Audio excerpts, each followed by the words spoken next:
Upravo je oko 1 ujutro. Nadam se da ovaj video zapis neće biti predugačak. Ja sam radio na knjigama i sad ću poslije video zapisa ići lektorirati. Ako nekoga zanima što čitam ovih dana, čitam Vergila, njegovu Eneidu, logično.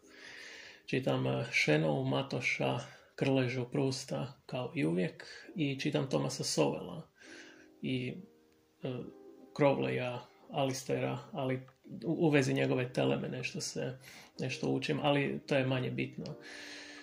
Thomas Sowell je, recimo, interesantan, on je ekonomist i nešto poput filozofa američkog, znači on je crnac i piše o crnačkoj povijesti.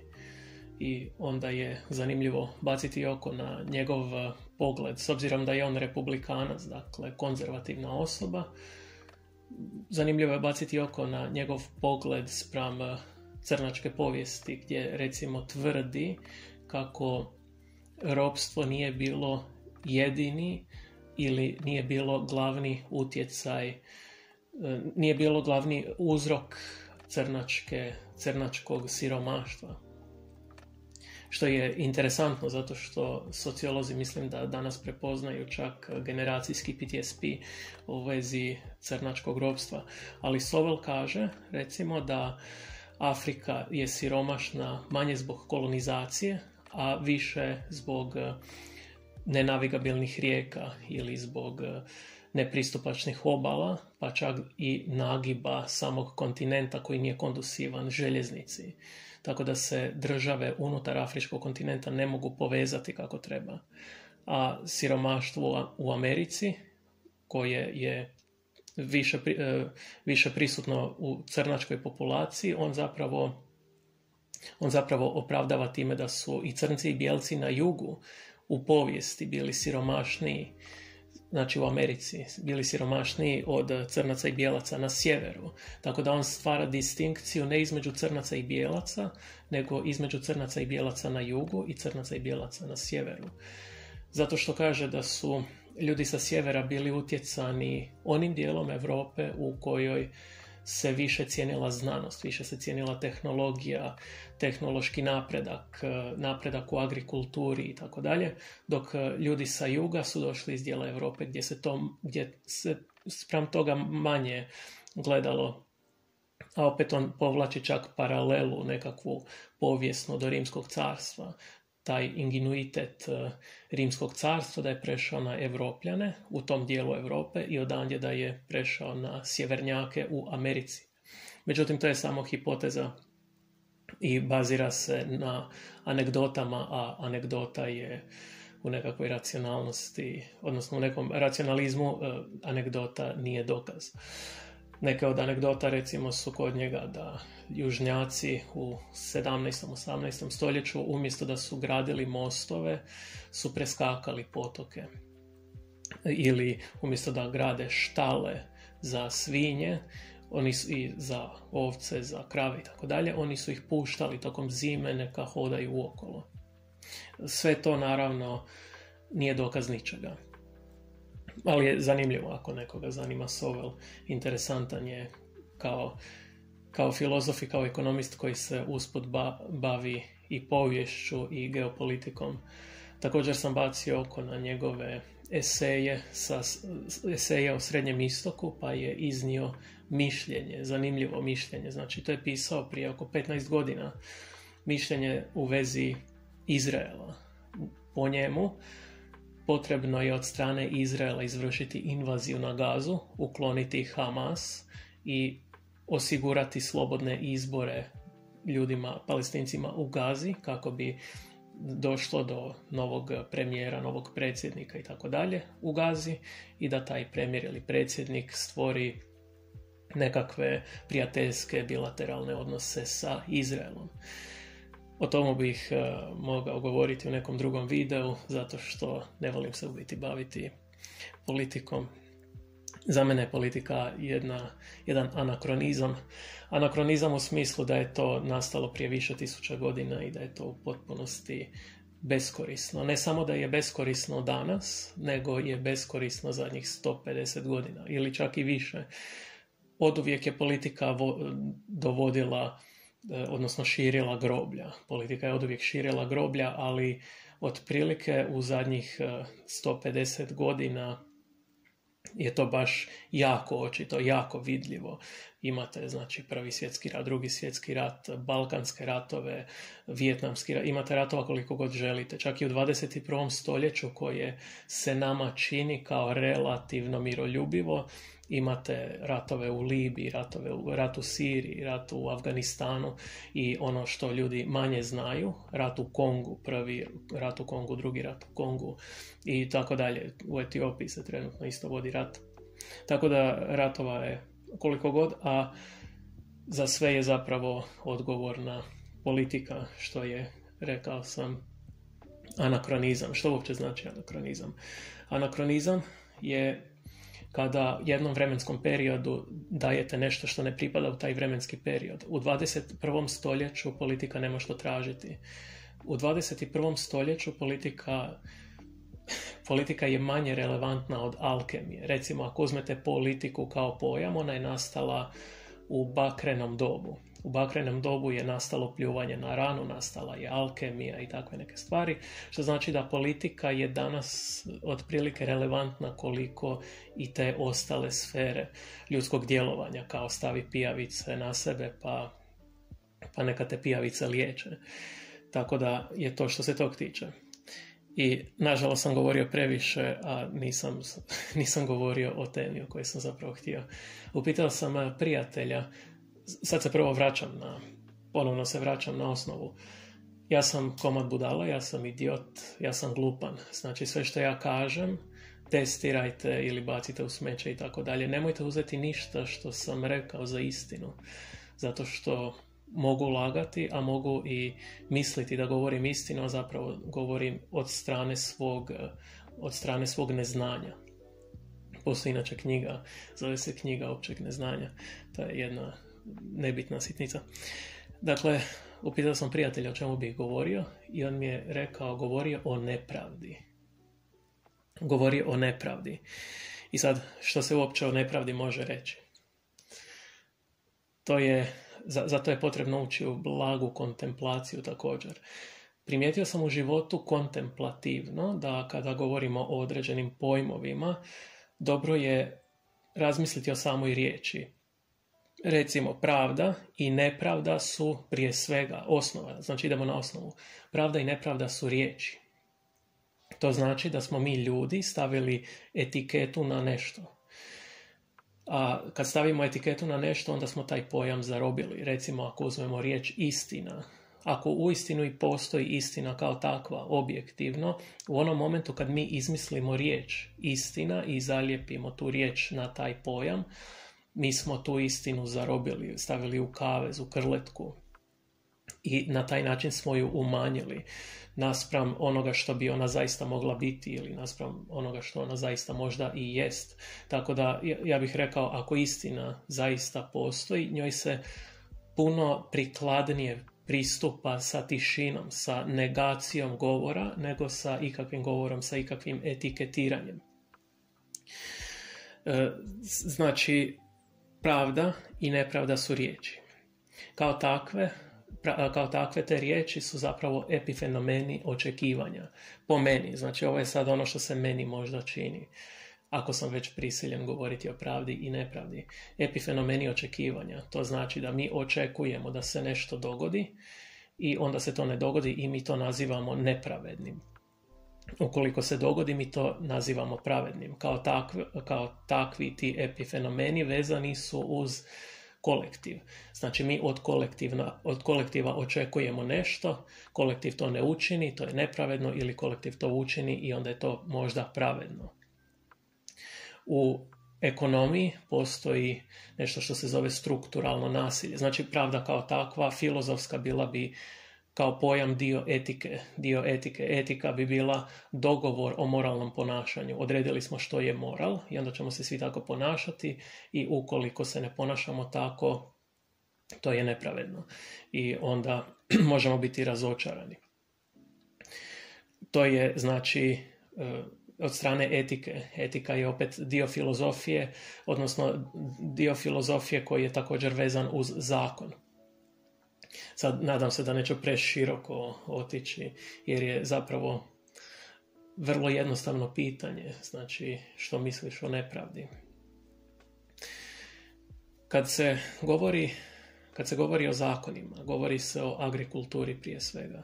Znači, kroz ljudsku povijest bili smo u egalitarnim društvima gdje smo se poštivali i imali smo, znači, hijerarhiju kao ljudi, ali ta hijerarhija bila bazirana na poštovanju. Onda je dolaskom agrikulture došla hrana, putem hrane povećala se populacija i kako se povećala populacija, smanjila se benevolentnost. Znači, jedna osoba može mariti za 200 do 300 ljudi, a kada je populacija veća od toga, to su drugi. Znači, onda dolazi do mi i oni. Dakle, kad je došla agrikultura, to je ono što ja nazivam geneza agresije. Dakle, došla je agrikultura, hrana se povećala se populacija. Tako su nastali prvi gradovi, protopisma, protomatematika i tako dalje. Nekakvi običaji su prvi tako došli, odnosno bili su i puno ranije običaji, ali više kohezivni običaji. Došle su prve religije i tako dalje. I tada, znači kad su već nastali gradovi, bila je potrebna prva suša, prva glad, kako bi jedni ljudi bili prisiljeni napasti druge ljude i oteti im hranu. I tako su došli prvi ratovi, i kako su došli ratovi normalno, kao odgovor reakcioni na to, došle su države. Država je, znači, po meni, iz mojih makar knjiga iz Velikog pada, to je ekspresija personalne slabosti. Država. Znači, to je zajednička uvjerenost u nešto kako bi se zajednica zaštitila od onoga što dolazi izvana. Po Spinozi strah dolazi od ideje da nam to nešto čini, odnosno mržnja po Spinozi dolazi od ideje da nam to nešto čini bol. Znači, Spinoza kaže, ja te mrzim zato što si ti uzrok moje boli. Dok bi Nietzsche opet rekao, u mržnji je strah. Tako da su te stvari povezane u filozofiji. Znači, mržnja, bol i strah. Tako je, dakle, došla država. I sad, to je sve koliko toliko važno. To je jedan aspekt. A drugi aspekt, sad ću govoriti o ekonomiji, znači o ekonomiji imamo strukturalno nasilje. Strukturalno nasilje bilo bi kad se osoba rodi i kad je siromašna samo zato što se rodila na određenom mjestu. Ili je bogata, pa je bogata samo zato što je rođena na određenom mjestu. Strukturalno nasilje je nekakvo, rekli bi, supstrukcijsko nasilje koje dolazi samo zbog pravila igre samog sistema. Tako da mi imamo danas na tisuće ljudi koji umiru od gladi svaki dan. I imamo ljudi koji umiru ranije nego što bi trebali zbog stresa, a stres doživljavaju zato što cijeli život ulažu u rad. Znači, čovjek se rodi, školuje se 15 godina i onda 40 godina crnči i onda stane u red za groblje i ode u grob. Jel? To je strukturalno nasilje. Moglo bi se reći da je otprilike mentalno nasilje, odnosno dio mentalnog zlostavljanja od strane same strukture. Sad ne želim ulaziti u Derridu, ali reći ću, dakle, da je dio mentalnog zlostavljanja od strane same strukture taj fakt da čovjek je svjestan u svakom momentu da prodaje svoj život, odnosno svoje životno vrijeme za novac, a taj novac ne vrijedi ništa, to je neka zajednička uvjerenost i čovjek u svakom momentu može staviti na papir svoj vlastiti, dakle, život, čak i svoje tijelo. Mislim da oko $3 milijuna vrijedi ljudsko tijelo. Može staviti svoj cijeli život na papir i pretvoriti ga u određenu valutu. A to je dio mentalnog zlostavljanja. Možemo to usporediti ovako. Ako bi roditelj došao djetetu i rekao, ja te mogu prodati u svakom momentu, to je psihičko zlostavljanje. Ista je stvar ako roditelj kaže djetetu spakiraj se, ideš u dom, to je psihičko zlostavljanje. To je očito, znači postoji mentalno zlostavljanje. Jeli? Ista je stvar ta i stvar kada država ne kaže baš ništa, a čovjeku implicira da će umrijeti ukoliko ne proda svoje životno vrijeme za nekakav novac ili za što god. A kad već to i učini, onda unutar tog sistema svi ti kolutori, cijeli taj mehanizam zapravo služi da se sistem održi na životu. Znači, sistem služi sam sebi u biti. Tako da to je strukturalno nasilje i to je, recimo, kad se govori o pravdi ili o nepravdi, onda se govori i o tomu. Ja ne pravim preveliku distinkciju, znači ovo sad je neko moje viđenje svijeta, ja ne pravim preveliku distinkciju između politike, ekonomije, između samog društva u kojem živimo, zato što mi se čini da zapravo su sve države svijeta jedna država. Ovo sad možda čudno bi ljudima zvučalo, ali recimo iz moje perspektive, na planeti Zemlji postoje dvije države. Jedna država to su nekontaktirana plemena, to su znači plemena koja žive recimo u Amazoni ili na nekim nekontaktiranim otocima, a druga država su sve ostale države svijeta koje imaju predsjednika i koje imaju valute i tako dalje, zato što trguju međusobno. Vi možete trgovati i komunicirati sa drugim državama, dok to ne možete sa nekontaktiranim plemenima. Tako da neki vanzemaljac kad bi pogledao planetu Zemlju, on bi zaista možda i zaključio, ako bi već i prihvatio ideju da države postoje, on bi rekao da su samo dvije države tu, nekontaktirane i ove koje su povezane. Tako da, što se tiče nepravde, ona je vezana uz ustrajanje u arhaizam po meni. I što se tog tiče, znači, to je neko moje viđenje svijeta, moje viđenje pravde i nepravde. Znači, to je dio igre i onda ako vi očekujete od sistema da se promijeni, odnosno ako vi očekujete pravdu ili ako očekujete nepravdu, to je unaprijed uzalud zato što je nepravda kao takva dio igre i određeni aspekti pravde su dio igre. Znači, to je sve jedan sustav, a taj sustav je potrebno prije ili kasnije promijeniti, odnosno kudikamo je možda bolje prije nego kasnije. Sistem je u biti ono što uključuje cijeli svijet. Ako vi pogledate, sistem je isti, znači politički, ekonomski, sistem je isti u svim zemljama svijeta kroz zadnjih 7-8 tisuća godina. Sistem je isti. Ja često koristim izjavu da ukoliko bi čovjek živio u Cezarovoj državi, ako bi imao puno novca, bio bi glavni, bio bi sretan, imao bi sretan život. Ukoliko bi živio u Hitlerovoj Njemačkoj, a imao puno novca, bio bi sretan. Ukoliko bi živio u Sjevernoj Koreji, a imao puno novca, bio bi sretan, imao bi sretan život. Tako da sve države zapravo se baziraju na novcu. Ako imaš novac, dobro ti, ako nemaš novac, loše ti je.